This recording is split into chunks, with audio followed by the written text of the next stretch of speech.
तो nitrogen family के बारे में भी हम लोग बात करेंगे। नाइट्रोजन फैमिली है हमारे पास पी ब्लॉक में 15th ग्रुप,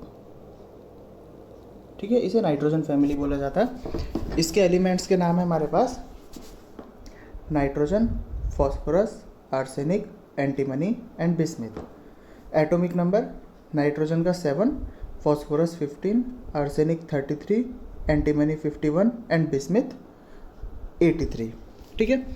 इसकी इलेक्ट्रॉनिक कन्फिगरेशन की जब हम बात करेंगे तो इलेक्ट्रॉनिक कन्फिगरेशन के साथ साथ ही हमें ये बता दिया जाएगा कि इसके एटॉमिक नंबर हमें कैसे याद रखने हैं। नाइट्रोजन एंड फॉस्फोरस का एटॉमिक नंबर सभी को याद होता है 17 एंड 15। बाकी नीचे वाले जितने भी एलिमेंट होते हैं पी ब्लॉक के, तो इनके एटॉमिक नंबर हम इलेक्ट्रॉनिक कन्फिगरेशन से याद रख सकते हैं। इनको यहाँ पर हमें रटने की ज़रूरत नहीं है, ठीक है। नाइट्रोजन फैमिली का जो दूसरा नाम है वो है हमारे पास निकोजन। इसे निकोजन भी बोला जा सकता है और निक्टोजन भी बोला जा सकता है। जनरली यहाँ पर टी साइलेंट होता है, इसीलिए हम इसको निकोजन बोलते हैं। निकोजन इसे किस लिए बोला जाता है? क्योंकि केमिस्ट्री में जो वर्डिंग होती है मैक्सिमम वर्डिंग आती है ग्रीक लैंग्वेज से, और ग्रीक लैंग्वेज में सफोकेशन वर्ड का मतलब है निकोजन, ठीक है। तो निकोजन का जनरल मीन क्या होता है? सफोकेशन। सफोकेशन जब नाइट्रोजन फैमिली के किसी भी मेंबर की बात की जाएंगी तो इनकी जो गैसेज होती हैं, गैसेज जैसे अगर हम अमोनिया की बात करें NH3 होता है, PH3 होता है, ये गैसेज हमारे पास नेचर में सफोकेटिंग नेचर की होती हैं, ठीक है।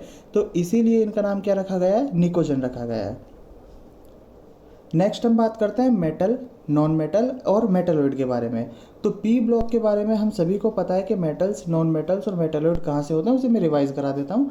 जैसे यहाँ पर ये जो श्रेडेड पार्ट दिख रहा है जो भी मैं बता रहा हूँ, boron, silicon, germanium, arsenic, antimony, tellurium and polonium, ये एलिमेंट्स हमारे पास मेटलॉइड की कैटेगरी के अंदर आते हैं। इन मेटलॉइड को याद रखने का तरीका क्या है? इसे हम इस तरीके से याद रख सकते हैं।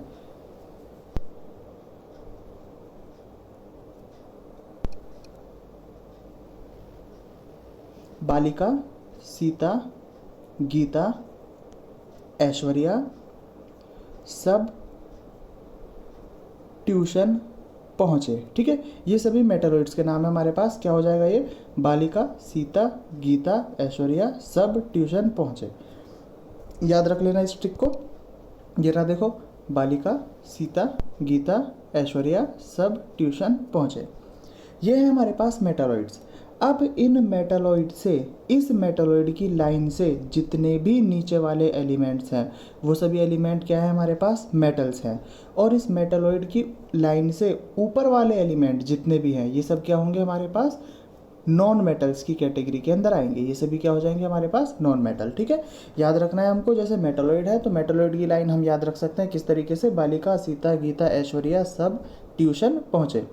यहाँ पर नॉन मेटलॉइड से नीचे वाली लाइन किसकी होगी? मेटल्स की। और मेटलॉइड से ऊपर वाली लाइन किसकी होगी? नॉन मेटल्स की। नेक्स्ट देखिए, जैसे ये रहा हमारे पास मेटेलिक नेचर जिसके बारे में हम बात कर रहे थे।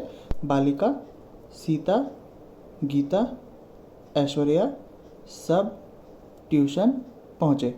इसमें नाइट्रोजन फैमिली वाले मेटलॉइड कौन कौन से हैं? नाइट्रोजन फैमिली वाले मेटलॉइड हमारे पास ये रहे, आर्सेनिक एंड एंटीमनी। देखिए ये है आर्सेनिक एंड एंटीमनी, दोनों क्या है हमारे पास? मेटलॉइड। इस मेटलॉइड से ऊपर वाले एलिमेंट क्या हो जाएंगे? Non metal. और इस मेटलॉइड से नीचे वाले एलिमेंट क्या हो जाएंगे हमारे पास? मेटल की कैटेगरी के अंदर आ जाएंगे, ठीक है। देखिए यहाँ पर भी लिखा हुआ है ये group 15 is also known as pnicogens. Pnicogens का मतलब क्या होता है? जैसा भी बताया, निकोजेंस का मतलब होता है suffocating in nature.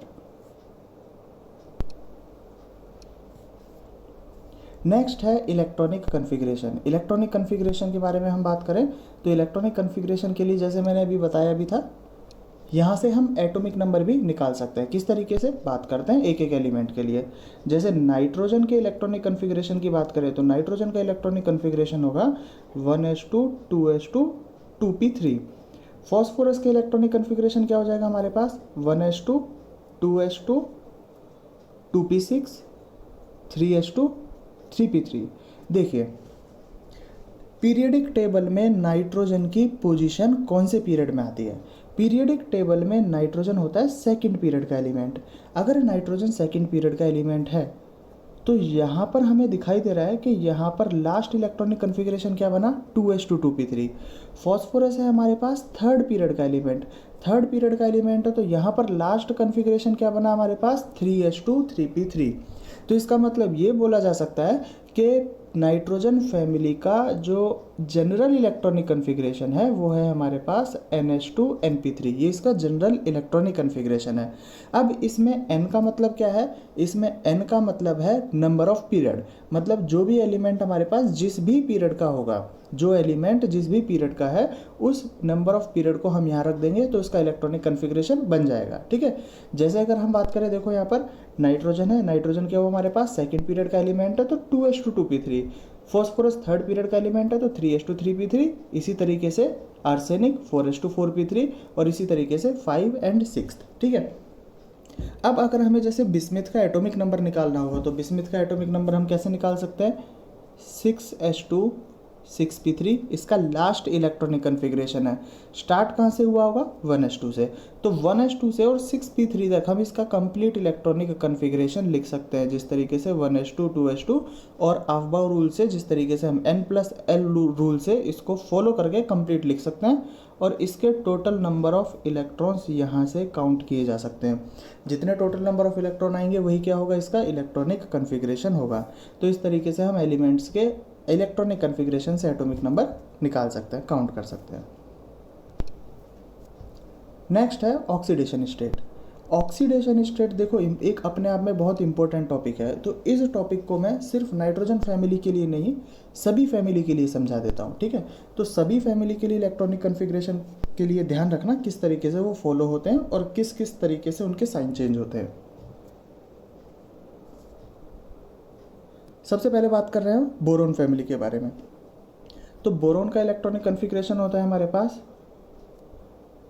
1s2 2s2 2p1, 1s2 2s2 2p1। देखो सेकंड पीरियड का एलिमेंट है इसलिए लास्ट का इलेक्ट्रॉनिक कन्फिग्रेशन क्या है हमारे पास 2।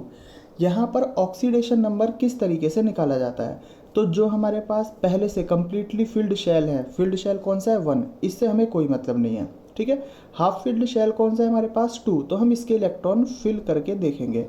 तो 2s2 2p1 है तो 2s2 में इलेक्ट्रॉन इस तरीके से फिल किए जाएंगे और 2p1 में इलेक्ट्रॉन ये अनपेड इलेक्ट्रॉन होगा। तो जब भी हमें ऑक्सीडेशन नंबर निकालना होता है हम देखते हैं कि वो टोटल नंबर ऑफ कितने बॉन्ड बना सकता है, उसी को बोला जाता है ऑक्सीडेशन नंबर।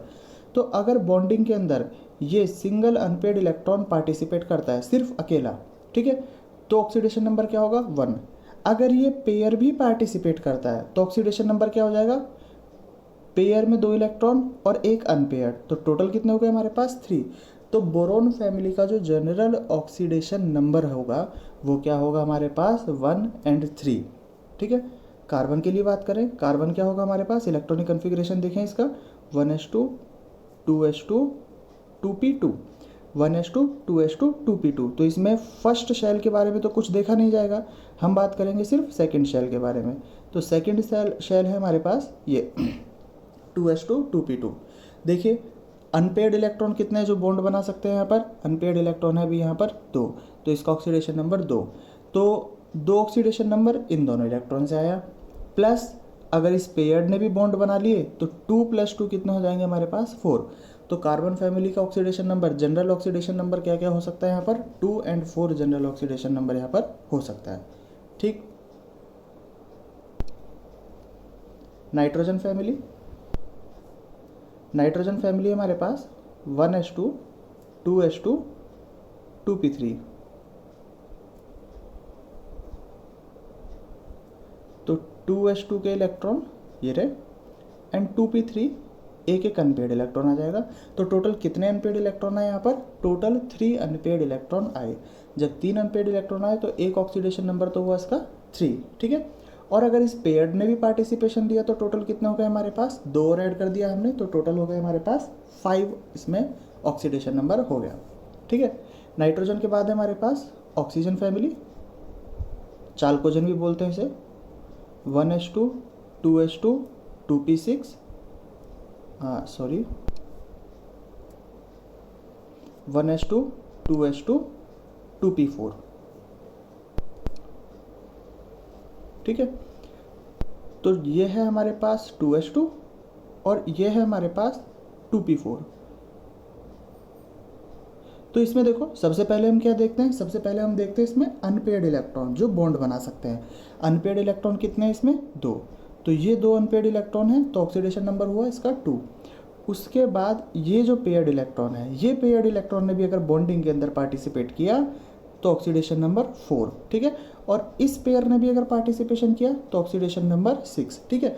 अभी हम यहाँ पर सिर्फ और सिर्फ कंप्लीट फैमिली के, पूरी फैमिली के ऑक्सीडेशन नंबर के बारे में बात कर रहे हैं।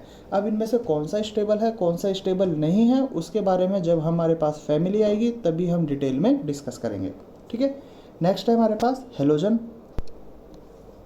हेलोजन के लिए देखें, जैसे होता है हमारे पास फ्लोरीन 1s2 2s2 2p5। यहाँ पर जैसे मैं फ्लोरीन के लिए लिख रहा हूँ 2, तो जरूरी नहीं कि सिर्फ फ्लोरीन के लिए ऑक्सीडेशन नंबर की बात कर रहा हूँ, मैं नीचे वाले एलिमेंट्स के लिए भी बात कर रहा हूँ जिनका जनरल इलेक्ट्रॉनिक कन्फिग्रेशन क्या होता है NH2NP5। तो ये मैं NH2NP5 के लिए बात कर रहा हूँ, ठीक है। 2, उसके बाद 5 इलेक्ट्रॉन है, तो इसमें पेयर्ड कितने हो जाएंगे हमारे पास, ये पेयर्ड हो जाएंगे, ठीक है, पेयर्ड इलेक्ट्रॉन हो गए। तो अभी अनपेयर्ड इलेक्ट्रॉन इसके अंदर 1, उसके बाद इस पेयर्ड ने पार्टिसिपेशन किया तो हमारे पास कितने हो जाएंगे टोटल 3। इस पेयर्ड ने पार्टिसिपेशन किया तो टोटल 5, और इस पेयर ने भी पार्टिसिपेशन किया तो टोटल हो जाएंगे हमारे पास 7। तो टोटल पॉसिबल ऑक्सीडेशन नंबर कौन कौन से इसके पास 1 3 5 7, ये इसके पॉसिबल ऑक्सीडेशन नंबर हैं, ठीक है। अब हम बात करते हैं नाइट्रोजन फैमिली के बारे में कि नाइट्रोजन फैमिली में जो 3 और 5 ऑक्सीडेशन नंबर थे वो किस किस तरीके से स्टेबल हो सकते हैं। हाँ, तो ये हमारे पास है नाइट्रोजन फैमिली। नाइट्रोजन फैमिली में जो हमारे पास ऑक्सीडेशन नंबर है ये देखो 3 और 5 डिजिट दिखाई दे रहा है। अब इसमें 3 के साथ में -3 भी लिखा हुआ है। इस -3 का मतलब क्या है और ये कहाँ से आया है। -3 माइनस इसीलिए आया है क्योंकि ये हाई इलेक्ट्रोनेगेटिव एलिमेंट्स होते हैं, और जो हाई इलेक्ट्रोनेगेटिव एलिमेंट होते हैं वही माइनस में ऑक्सीडेशन नंबर शो कर सकते हैं। जैसे अगर हम बात करें nitrogen family, oxygen family, halogens, ये सब क्या है हमारे पास, ये हाई इलेक्ट्रोनेगेटिव एलिमेंट्स होते हैं, तो ये माइनस में ऑक्सीडेशन नंबर शो कर सकते हैं। जैसे अगर NH3 है तो NH3 में नाइट्रोजन का ऑक्सीडेशन नंबर क्या होगा, -3 होगा। PH3 है, PH3 में नाइट्रोजन का फॉस्फोरस का ऑक्सीडेशन नंबर क्या होगा, -3 होगा, क्योंकि इनकी इलेक्ट्रोनेगेटिविटी हाइड्रोजन से हाई है, इसीलिए यहाँ पर ऑक्सीडेशन नंबर क्या आ रहा है, नेगेटिव में आ रहा है, ठीक।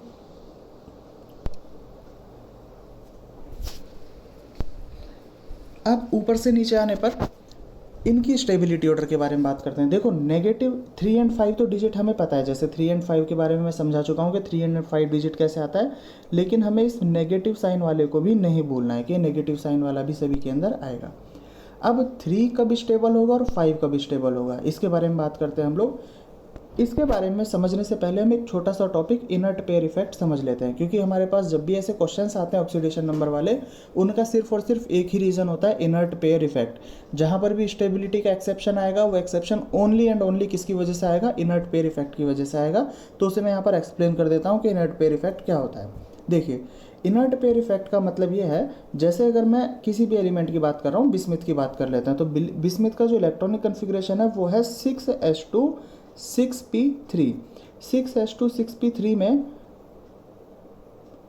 एक पेयर्ड इलेक्ट्रॉन है और बाकी के 3 हमारे पास अनपेयर्ड इलेक्ट्रॉन है, ठीक है। एक पेयर्ड एंड बाकी के 3 अनपेयर्ड इलेक्ट्रॉन। अब होगा क्या, नाइट्रोजन के केस की बात की जाए तो इसके अंदर D एंड F ऑर्बिटल की कोई प्रेजेंस नहीं है, यहाँ पर S एंड P ऑर्बिटल है। और बिस्मिथ के केस की बात की जाए तो बिस्मिथ के केस में F ऑर्बिटल्स के अंदर इलेक्ट्रॉन प्रेजेंट होते हैं, पहले से प्रेजेंट होते हैं, ठीक है। मैं लास्ट वाले ऑर्बिट की बात नहीं कर रहा हूँ, मैं बीच वाले ऑर्बिट की बात कर रहा हूँ, इसके अंदर F ऑर्बिटल्स आते हैं।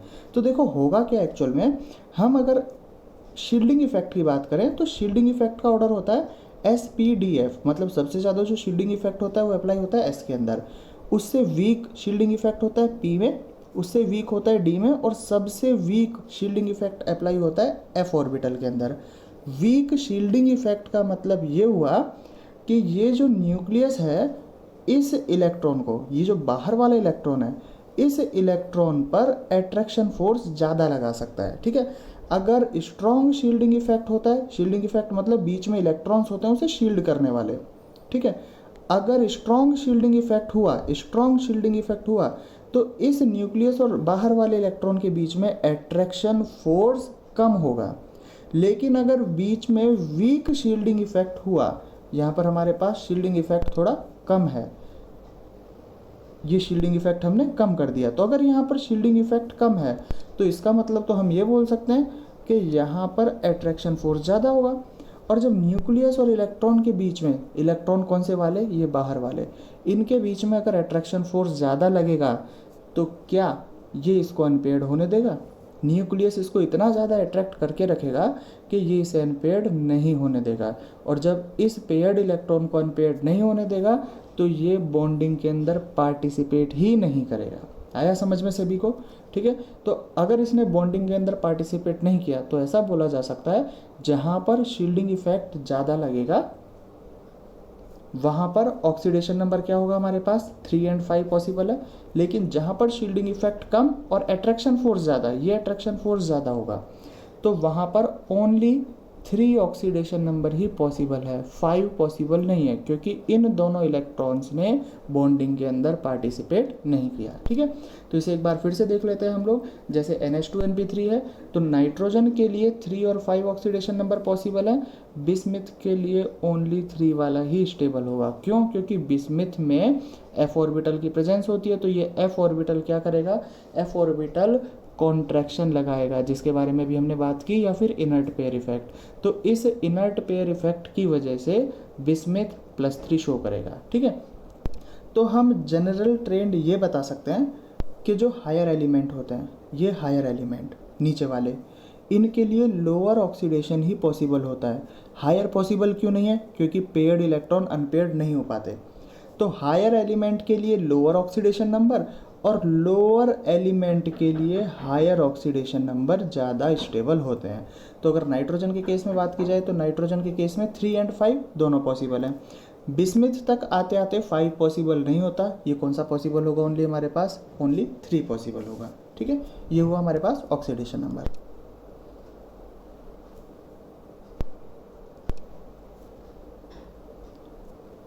नेक्स्ट है एटॉमिक साइज। देखिए अभी हमारे पास टॉपिक चल रहा है नाइट्रोजन फैमिली का, लेकिन पूरी पीरियोडिक टेबल में पी ब्लॉक के अंदर हमारे पास 6 फैमिलीज़ आती हैं। तो इन 6 फैमिलीज़ में मैं एटॉमिक वेरिएशन किस किस तरीके से होता है उसे क्लियर कर देता हूँ। ठीक है, सभी 6 फैमिलीज़ के लिए हम पढ़ेंगे, सिर्फ नाइट्रोजन फैमिली के बारे में बात नहीं कर रहे हैं, ताकि आगे हमारे पास पी ब्लॉक में जो भी फैमिलीज़ आएंगी उसमें एटॉमिक साइज़ पढ़ाने के लिए इतनी दिक्कत ना हो।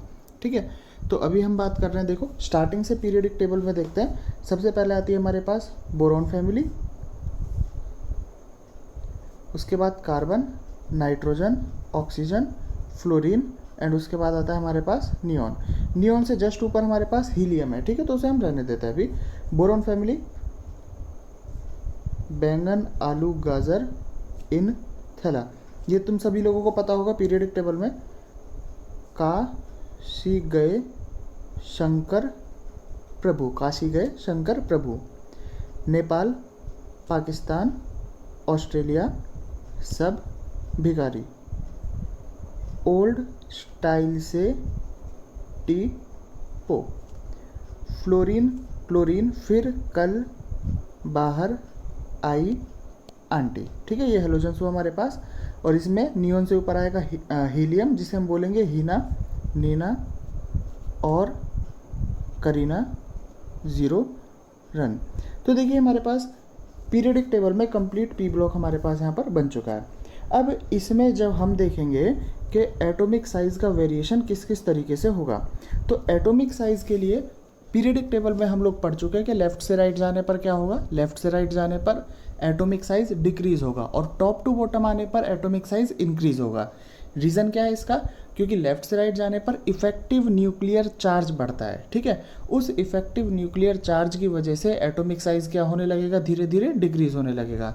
और टॉप टू बॉटम आने पर, टॉप टू बॉटम आने पर क्या होगा, टॉप टू बॉटम आने पर नंबर ऑफ शेल्स बढ़ेंगे। जैसे जैसे नंबर ऑफ पीरियड्स बढ़ते जा रहे हैं, ऊपर से नीचे आने पर नंबर ऑफ शेल्स बढ़ते जाएंगे एटम के पास, और उन नंबर ऑफ शेल्स बढ़ने की वजह से इनका साइज़ क्या होता जाएगा, कंटिन्यूस इंक्रीज होता जाएगा। लेकिन यहाँ पर एक्सेप्शन कहाँ पर है, देखिए यहाँ पर क्या होगा, बोरॉन फैमिली के अंदर अगर बात की जाए तो बोरॉन फैमिली में जैसे हम बात करेंगे Ga की, तो यहाँ पर एक d ऑर्बिटल की एंट्री होती है। एक्चुअल में d ऑर्बिटल मिल तो हमें एल्यूमिनियम के अंदर जाता है, लेकिन एल्यूमिनियम वाले d ऑर्बिटल में इलेक्ट्रॉन्स फिल नहीं होते हैं। लेकिन अगर गैलियम की बात की जाए तो गैलियम के इलेक्ट्रॉनिक कन्फिग्रेशन क्या होगा हमारे पास, NH2Np1। तो इस NH2Np1 से जस्ट पहले कंप्लीट 3d ऑर्बिटल हमारे पास अवेलेबल होता है, जिसके अंदर 3d 10 इलेक्ट्रॉन होते हैं।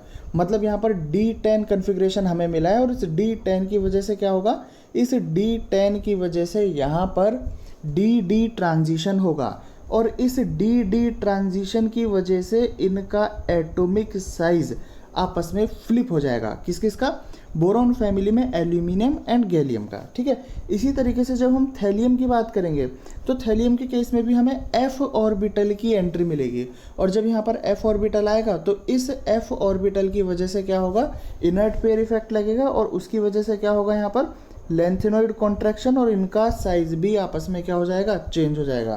तो देखिए यहाँ पर होना क्या चाहिए था, यहाँ पर बोरॉन फैमिली में जो एटॉमिक साइज है टॉप टू बॉटम आने पर धीरे धीरे इंक्रीज होना चाहिए था। ये ऑर्डर है हमारे पास जो होना चाहिए था, देखिए जनरल ट्रेंड से, इंडियम एंड थैलियम।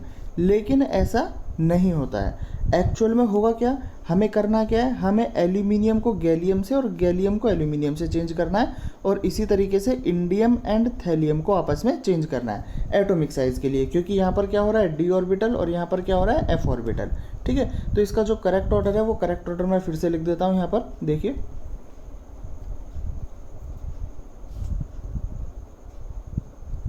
तो करेक्ट ऑर्डर क्या हो जाएगा इसका, यहाँ पर आएगा हमारे पास बोरॉन, बोरॉन से जस्ट बड़ा कौन होगा हमारे पास, गैलियम, उसके बाद एल्यूमिनियम, एल्यूमिनियम के बाद किसका नंबर आना चाहिए था, इंडियम का, लेकिन आएगा क्या, थैलियम, और थैलियम से बड़ा इंडियम। अब देखिए यहाँ पर लिखा हुआ है जैसे इंडियम, तो कभी कभी ऑप्शन में तुम्हें इंडियम और थैलियम नियरली इक्वल भी मिल सकते हैं, इनका साइज नियरली इक्वल ही होता है, लेकिन जब वैल्यूज़ निकाली जाएंगी तो एक्यूरेट वैल्यू में इनमें 2 से 3 एंगस्ट्रॉम का भी फ़र्क मिलता है। ठीक है, तो 2 से 3 एंगस्ट्रॉम केमिस्ट्री के लिए बिल्कुल भी मायने नहीं रखते, तो इसीलिए हम क्या मान लेते हैं कि थैलियम और इंडियम का साइज नियरली इक्वल होता है। ठीक है, तो ये किसके लिए हुआ हमारे पास, बोरॉन फैमिली के लिए एटॉमिक साइज का ऑर्डर हुआ। ठीक है, अब हम बात करते हैं कार्बन फैमिली के लिए ऑर्डर किस तरीके से निकाला जाएगा। देखिए बहुत इजी है यहाँ पे, बहुत इजी। किस तरीके से, जैसे जैसे हम डी ब्लॉक को क्रॉस करके आगे जाते जा रहे हैं, जैसे देखो यहाँ पर हमारे पास डी ब्लॉक खत्म होता है, ये हमारे पास डी ब्लॉक खत्म हुआ, तो जैसे ही डी ब्लॉक खत्म होके पी ब्लॉक में हमने एंटर किया, तो यहाँ पर हमें डी डी ट्रांजिशन भी मिलेगा और एफ ऑर्बिटल में लेंथेनॉइड कॉन्ट्रैक्शन भी मिलेगा। लेकिन हम जैसे और आगे जाएंगे तो ये डी डी ट्रांजिशन नेग्लेक्ट हो जाएगा। ठीक है, यहाँ पर अब इतना डी डी ट्रांजिशन नहीं लगेगा। तो कार्बन फैमिली के केस में जो इफेक्टिव हमारे पास इफेक्ट होगा वो कौन सा होगा, ओनली एफ ऑर्बिटल वाला, एफ ऑर्बिटल वाला जिसे हम क्या बोलते हैं, जिसे हम बोलते हैं लेंथेनॉइड कॉन्ट्रैक्शन। तो इसका मतलब क्या हुआ, हमें यहाँ पर एस एन और पी बी को आपस में चेंज करना है। तो एटॉमिक साइज का ऑर्डर क्या होगा, एटॉमिक साइज का ऑर्डर होगा यहाँ पर कार्बन, सिलिकन, जर्मेनियम जीई, उसके बाद एस एन होना चाहिए था, लेकिन एस एन ना होके यहाँ पर क्या आ जाएगा अब हमारे पास, पी बी। तो ये आ जाएगा हमारे पास P B, and P B के बाद क्या आ जाएगा हमारे पास एस एन। इन दोनों को हमें क्या कर देना है, चेंज कर देना है, फ्लिप कर देना है। तो ये हुआ हमारे पास कार्बन फैमिली के लिए करेक्ट ऑर्डर। ठीक है, अब हम बात करते हैं जो मेन फैमिली हमारे पास चल रही है, नाइट्रोजन फैमिली। तो नाइट्रोजन फैमिली में क्या होगा, देखो देखो हुआ क्या है, फिर से एक बार देखो, जैसे ही हमारे पास डी ब्लॉक खत्म हुआ, तो डी ब्लॉक खत्म होने पर, यहाँ पर डी ब्लॉक खत्म हुआ, डी ब्लॉक के खत्म होने पर हमारे पास बोरॉन फैमिली में डी एंड एफ दोनों का ट्रांजिशन लगा। उसके बाद कार्बन फैमिली में ओनली एफ का ट्रांजिशन लगा। उसके बाद नाइट्रोजन फैमिली आते आते ये एफ ऑर्बिटल का ट्रांजिशन भी क्या हो जाएगा, यहाँ पर खत्म हो जाएगा, नेग्लेक्ट हो जाएगा। तो इसका मतलब अब यहाँ पर किसी भी ट्रांजिशन का इफेक्ट नहीं हो रहा है, और जब किसी भी ट्रांजिशन का इफेक्ट नहीं होगा तो हमारे पास ऑर्डर सेम वैसे ही चलेगा जैसे हम नॉर्मल पीरियडिक टेबल में पढ़ते आए हैं। पीरियडिक टेबल में क्या होता है हमारे पास, पीरियडिक टेबल में टॉप टू बॉटम आने पर साइज इंक्रीज होगा according to number of shell. तो अब हमें क्या करना है, अब हमें सीधा सीधा साइज इंक्रीज कर देना है। Nitrogen, phosphorus, arsenic, antimony, bismuth. ठीक है, ये किसका साइज हुआ हमारे पास, ये नाइट्रोजन फैमिली का साइज हुआ। ठीक है, इसके बाद देखो कोई इफेक्ट लगने वाला है नहीं, तो ऑक्सीजन फैमिली में भी हमें क्या करना है, top to bottom size increase कर देना है। हेलोजन में भी हमें क्या करना है, top to bottom size increase कर देना है। और नेक्स्ट टॉपिक है हमारे पास कोवैलेंसी ऑफ नाइट्रोजन फैमिली। तो नाइट्रोजन फैमिली में नाइट्रोजन फैमिली के एलिमेंट्स की कोवैलेंसी, मैक्सिमम कोवैलेंसी की यहाँ पर बात होगी। मैक्सिमम कोवैलेंसी कितनी कितनी पॉसिबल है उसे हम यहाँ पर थोड़ा देखते हैं। ठीक है, तो अब सबसे पहले बात आती है कोवैलेंसी वर्ड का मतलब क्या है। कोवैलेंसी वर्ड का मतलब है कि कोई भी एटम टोटल कितने बॉन्ड बना सकता है, उसे हम क्या बोलेंगे, कोवैलेंसी बोलेंगे। जैसे अगर NH3 हमारे पास कंपाउंड है, NH3 के अंदर नाइट्रोजन कितने बॉन्ड बना पा रहा है, 3, तो यहाँ पर नाइट्रोजन की कोवैलेंसी कितनी हो जाएगी, 3। अगर फॉस्फोरस की बात की जाए तो फॉस्फोरस मैक्सिमम कितना बना सकता है, PCl5 बना सकता है। ठीक है, तो यहाँ पर फॉस्फोरस की कोवैलेंसी कितनी हो जाएगी, 5। तो इसे बोलेंगे हम लोग कोवैलेंसी के कोई भी एटम टोटल कितने बॉन्ड बना सकता है। इसे हम कैसे पता कर सकते हैं कि किसी भी कंपाउंड की कोवैलेंसी किस तरीके से होगी, तो इसके लिए देखिए हम इलेक्ट्रॉनिक कन्फिग्रेशन पर ही हमें जाना पड़ेगा। नाइट्रोजन का जो इलेक्ट्रॉनिक कन्फिग्रेशन है वो है 1s2 2s2 2p3। 1s से हमें कोई मतलब नहीं है क्योंकि 1s तो पहले से ये वाला शेल कम्प्लीटली फिल्ड है। हम देखते हैं जो हाफ फील्ड होते हैं, तो हाफ फील्ड कौन कौन से हैं यहाँ पर, हमारे पास सेकेंड ऑर्बिट हाफ फील्ड है। तो यहाँ पर 2s में एक पेयर्ड इलेक्ट्रॉन आया और 2p में 3 अनपेयर्ड इलेक्ट्रॉन आए। तो देखिए यहाँ पर जो बॉन्ड बना सकता है वो बॉन्ड कौन बना सकता है, ये 3 अनपेयर्ड इलेक्ट्रॉन ही बॉन्ड बना सकते हैं। तो इसीलिए नाइट्रोजन की जो कोवैलेंसी हो गई वो कितनी हो गई हमारे पास, 3। फॉस्फोरस की कोवैलेंसी की अगर बात की जाए तो फॉस्फोरस का इलेक्ट्रॉनिक कन्फिग्रेशन क्या होगा यहाँ पर, 1s2 2s2 2p6 3s2 3p3। और देखिए यहाँ पर हमें ये पहले भी पढ़ चुके हैं ऑक्सीडेशन नंबर में कि 3d ऑर्बिट इसके पास अवेलेबल होगा, हालांकि उसमें इलेक्ट्रॉन नहीं होंगे लेकिन ये अवेलेबल तो होगा। ठीक है, तो अगर इलेक्ट्रॉनिक कन्फिग्रेशन इसका फिल किया जाए तो इलेक्ट्रॉनिक कन्फिग्रेशन हम इसका 3s से फिल करना स्टार्ट करेंगे। तो 3s में अगर हम इलेक्ट्रॉन फिल करेंगे तो ये हुआ हमारे पास 3s2। 3p3 में कितने इलेक्ट्रॉन आएंगे, एक एक अनपेड इलेक्ट्रॉन आ जाएगा, तो 3 अनपेड इलेक्ट्रॉन ये हुए। तो इस कंडीशन के अंदर अभी नाइट्रोजन कितने बॉन्ड बना सकता है यहाँ पर, 3। लेकिन अगर ये पेयर ब्रेक होके इसका एक इलेक्ट्रॉन 3d में ट्रांसफ़र हो जाए तो इसके पास टोटल कितने अनपेड इलेक्ट्रॉन हो जाएंगे, टोटल इसके पास 5 अनपेड इलेक्ट्रॉन हो जाएंगे। ठीक है, अगर एक इलेक्ट्रॉन यहाँ से जंप लगा के कहाँ जाएगा, 3d ऑर्बिट में आ जाएगा, तो टोटल कितने हो जाएंगे इसके पास, 5 अनपेड इलेक्ट्रॉन हो जाएंगे। तो फॉस्फोरस की कोवैलेंसी कितनी हो जाएगी, 5। ठीक है, तो ये टॉपिक तो हम पहले भी डिस्कस कर चुके थे कि नाइट्रोजन फैमिली में जो जनरल ऑक्सीडेशन नंबर होता है वो जनरल ऑक्सीडेशन नंबर क्या होता है, 3 और 5। अब कोवैलेंसी की बात करते हैं ऑक्सीडेशन नंबर से रिलेटेड।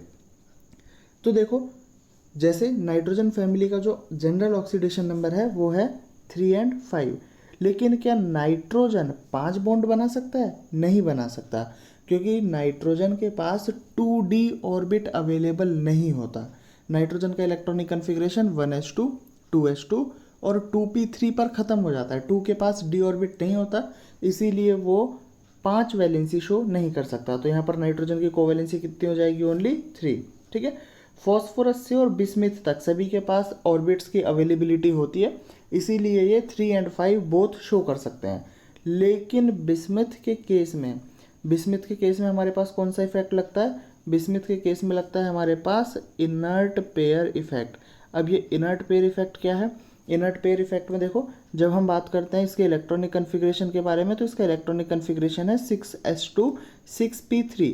तो जब ये p3 ये तीनों इलेक्ट्रॉन बॉन्डिंग में पार्टिसिपेट करेंगे तो इसका कोवैलेंसी होगा 3। लेकिन इनर्ट पेयर की वजह से ये 6s2 का पेयर ब्रेक नहीं होता है, जैसा हमने फॉस्फोरस में पढ़ा था कि ये इलेक्ट्रॉन ब्रेक होकर ये पेयर ब्रेक होकर कहाँ चला जाएगा, डी ऑर्बिट में। लेकिन बिस्मिथ के केस में इनर्ट पेयर इफेक्ट इतना ज़्यादा लगता है कि न्यूक्लियस से ये 6s2 इलेक्ट्रॉन बहुत ज़्यादा अट्रैक्ट होते हैं, तो इस अट्रैक्शन फोर्स की वजह से इलेक्ट्रॉन का पेयर नहीं ब्रेक होगा। तो यहाँ पर बॉन्डिंग में पार्टिसिपेट ओनली 3 ही इलेक्ट्रॉन कर पाएंगे, इसीलिए इसका जो कोवैलेंसी होगा वो कितना होगा, ओनली 3 कोवैलेंसी होगा। ठीक है,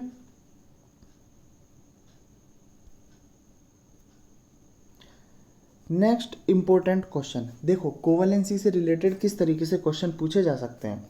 ये क्वेश्चन जो है, ये क्वेश्चन एम्स में पूछा गया है, ये क्वेश्चन एम्स में भी पूछा गया है और जेई मेंस के अंदर भी क्वेश्चन ये पूछा गया है। किस तरीके से, how nitrogen can show maximum covalency of 4। तो क्वेश्चन ये था कि नाइट्रोजन कितनी कोवैलेंसी शो कर सकता है, तो इसे हमने दूसरी फॉर्म में चेंज करके लिखा कि जो नाइट्रोजन 4 कोवैलेंसी शो करता है वो किस तरीके से शो करता है। तो देखिए 4 कोवैलेंसी, मैक्सिमम कोवैलेंसी की बात हो रही है यहाँ पर, तो मैक्सिमम कोवैलेंसी 4 कैसे हो सकती है। अभी हमने पढ़ा था क्या, अभी हमने पढ़ा था नाइट्रोजन का इलेक्ट्रॉनिक कन्फिग्रेशन तो ओनली 1s2 2s2 और 2p3 होता है, और इस 2p3 में ये जो p3 इलेक्ट्रॉन है यही बॉन्ड बना सकते हैं, 2s वाले बॉन्ड नहीं बना सकते।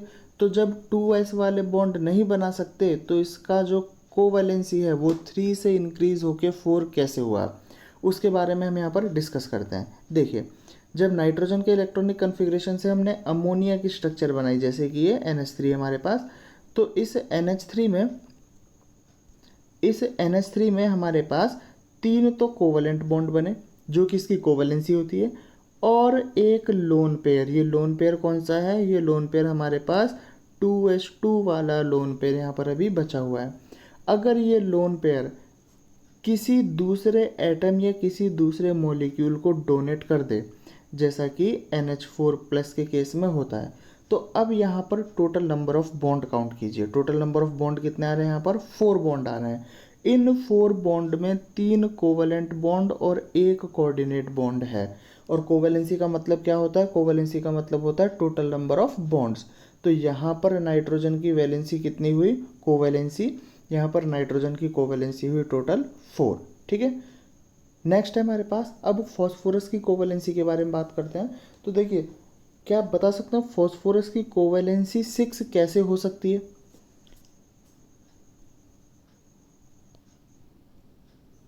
नेक्स्ट है हमारे पास फॉस्फोरस की कोवैलेंसी। तो देखो फॉस्फोरस है हमारे पास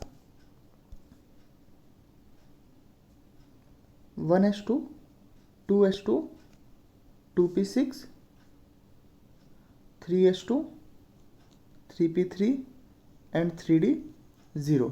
ठीक है, इसका इलेक्ट्रॉनिक कन्फिग्रेशन हम 3s से फिल करना स्टार्ट करेंगे।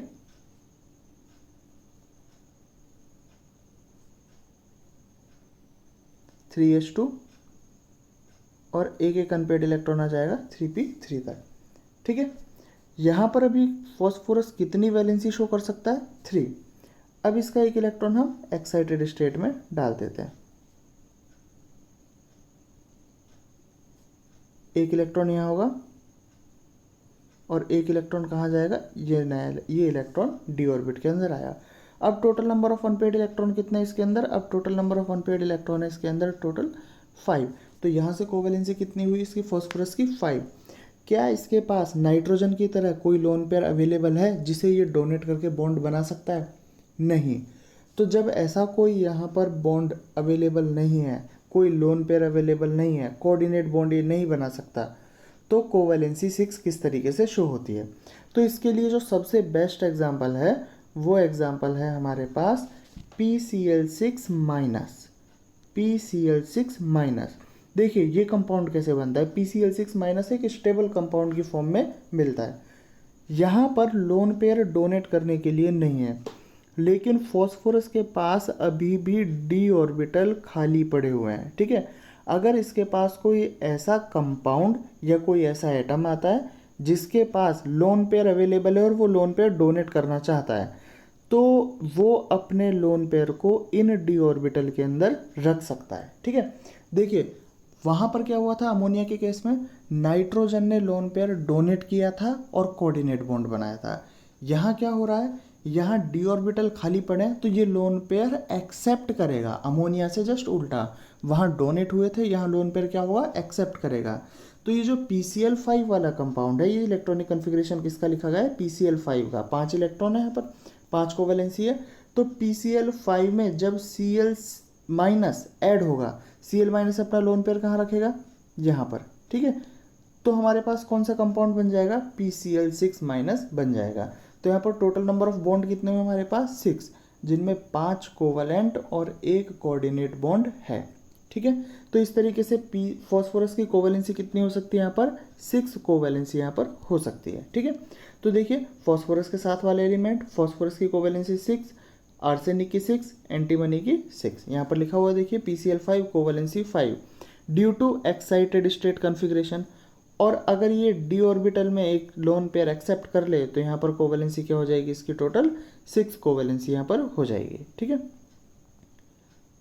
नेक्स्ट क्वेश्चन है हमारे पास, why bismuth has covalency of 3।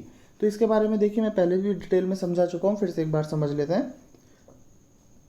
Bismuth का जो इलेक्ट्रॉनिक कॉन्फ़िगरेशन होगा वो होगा हमारे पास 6s2 6p3। ठीक है, और यहाँ पर होगा हमारे पास डी ऑर्बिटल, अवेलेबिलिटी होगी उसकी डी ऑर्बिटल की। तो अगर हम इलेक्ट्रॉन्स फिल करें तो इलेक्ट्रॉन्स फिल करने में क्या होगा, ये 6s2 होगा, ये 6p3 इस तरीके से। ठीक है, और यहाँ पर डी ऑर्बिटल अवेलेबल है। जनरली हम क्या बोलते हैं, हम ऐसा बोलते हैं कि अनपेयर्ड इलेक्ट्रॉन बॉन्ड बनाएगा। यहाँ पर टोटल अनपेयर्ड इलेक्ट्रॉन कितने अभी हमारे पास 3, तो अभी कोवैलेंसी कितनी है 3। लेकिन अगर ये पेयर्ड इलेक्ट्रॉन ब्रेक होके आगे चला जाए तो ब्रेक होके आगे जाने से क्या होगा, टोटल अनपेयर्ड इलेक्ट्रॉन हो जाएंगे 5, तो कोवैलेंसी कितनी हो जाएगी 5। तो क्या बिस्मिथ 5 कोवैलेंसी शो कर सकता है, इसका रीज़न है नहीं। और ऐसा क्यों होता है, ऐसा इसलिए होता है क्योंकि बिस्मिथ के इलेक्ट्रॉनिक कॉन्फ़िगरेशन में जस्ट पहले हमारे पास f ऑर्बिटल आता है जो कि कंप्लीटली फिल्ड होता है। उस f ऑर्बिटल की वजह से इसका शील्डिंग इफेक्ट बहुत पुअर होता है, जिसे हम बोलते हैं इनर्ट पेयर इफेक्ट। उस पुअर शील्डिंग इफेक्ट की वजह से क्या होगा, जो न्यूक्लियस है, ये हमारे पास न्यूक्लियस है और ये बाहर, सबसे बाहर अगर हम बात करें यहाँ पर, ठीक है, यहाँ पर हमारे पास 6s2 इलेक्ट्रॉन है। पुअर शील्डिंग इफेक्ट की वजह से इनके बीच में अट्रैक्शन फोर्स ज़्यादा होगा और उस अट्रैक्शन फोर्स की वजह से ये 6s2 को फर्दर एक्साइटेड नहीं होने देगा, मतलब ये इसे आगे डी ऑर्बिटल में नहीं जाने देगा। जब ये नहीं जाने देगा तो ये पेयर की फॉर्म में ही रहेगा और पेयर कभी भी कोवेलेंट बॉन्ड नहीं बना सकता। तो इसीलिए बिस्मिथ की वैलेंसी ओनली एंड ओनली क्या रहेगी, हमारे पास 3 रहेगी। ठीक है, और देखिए अट्रैक्शन फोर्स इतना ज़्यादा होगा कि लोन पेयर को डोनेट भी नहीं कर सकता।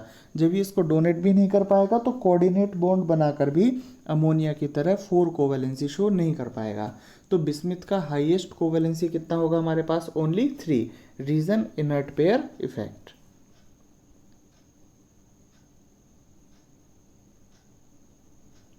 नेक्स्ट है हमारे पास एटोमिसिटी ऑफ नाइट्रोजन फैमिली।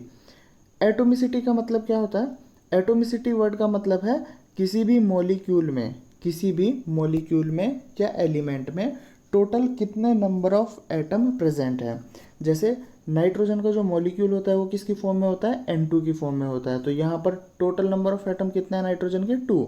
तो ये 2 क्या हुआ इसका एटोमिसिटी। ठीक है, फॉस्फोरस में कितने हैं अभी 4, तो 4 एटोमिसिटी। आर्सेनिक की एटोमिसिटी 4, एंटीमनी की एटोमिसिटी 4। बिस्मिथ की एटोमिसिटी ओनली होती है 1, क्योंकि ये क्या बनाता है हमारे पास, मेटेलिक बॉन्डिंग। ठीक है, इसके बारे में बात करते हैं। देखो एटोमिसिटी को एक्चुअल में डिफाइन किया जाता है कैटिनेशन पावर से। कैटिनेशन पावर का मतलब होता है कोई भी एटम एक दूसरे से कितनी लंबी चेन से जुड़ सकता है, उसे हम बोलते हैं कैटिनेशन पावर। जैसे अगर कार्बन की बात की जाए तो हमने ऑर्गेनिक केमिस्ट्री पढ़ा है, हाइड्रोकार्बन पढ़े हैं हमने, तो वहाँ पर क्या होगा, वहाँ पर एक कार्बन दूसरे कार्बन से जुड़ते हुए बहुत लंबी चेन बना सकता है। ठीक है, तो जितनी लंबी चेन होगी इसे हम बोलेंगे इसकी कैटिनेशन पावर उतनी ही ज़्यादा होगी। ठीक है, तो कैटिनेशन पावर का मतलब क्या है, एक एटम दूसरे एटम से जुड़ के टोटल कितनी लंबी चेन फॉर्म कर सकता है। ठीक है, उसी को हम कैटिनेशन पावर बोलते हैं।